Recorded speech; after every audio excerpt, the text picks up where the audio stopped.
قبیلہ عبد القیس کا وفد رسول اللہ صلی اللہ علیہ وسلم کی خدمت میں آیا۔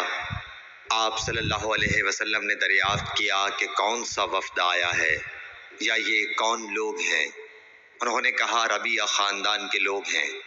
آپ صلی اللہ علیہ وسلم نے فرمایا کہ مبارک ہو قوم کو آنا یا مبارک ہو اس وفد کو جو کبھی نہ رسوا ہو نہ شرمندہ ہو۔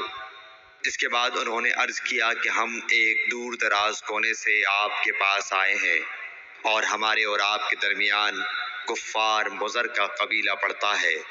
اس کے خوف کی وجہ سے ہم حرمت والے مہینوں کے علاوہ اور ایام میں نہیں آ سکتے، اس لیے ہمیں کوئی ایسی قطعی بات بتلا دیجیے کہ جس کی ہم اپنے پیچھے رہ جانے والے لوگوں کو خبر دے دیں اور اس کی وجہ سے ہم جنت میں داخل ہو سکیں۔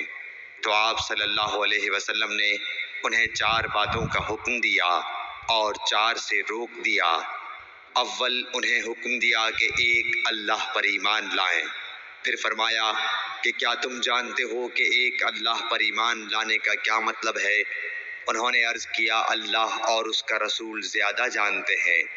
آپ صلی اللہ علیہ وسلم نے فرمایا ایک اللہ پر ایمان لانے کا مطلب یہ ہے کہ اس بات کا اقرار کرنا کہ اللہ کے سوا کوئی معبود نہیں، اور یہ کہ محمد صلی اللہ علیہ وسلم اللہ کے سچے رسول ہیں، اور نماز قائم کرنا، زکوٰۃ ادا کرنا اور ماہ رمضان کے روزے رکھنا، اور یہ کہ تم مال غنیمت سے 5واں حصہ ادا کرو، اور 4 چیزوں سے منع فرمایا، دبا، حنتم، مزفت کے استعمال سے۔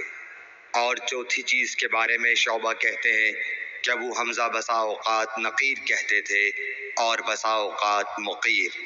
اس کے بعد رسول اللہ صلی اللہ علیہ وسلم نے فرمایا کہ ان باتوں کو یاد رکھو اور اپنے پیچھے رہ جانے والوں کو بھی ان کی خبر کر دو۔ صحیح بخاری حدیث نمبر 87۔